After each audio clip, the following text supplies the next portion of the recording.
Alright mga karepa, against the earth. Medyo ito, hiningal na naman ako, pero okay lang yan. Itong dala ko, panggatong yan para gagamitin namin dun sa baba.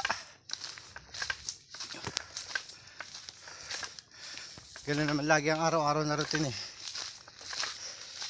Kasi di talaga uso dito ang gasol. Dahil meron namang kahoy, marami namang kahoy dito.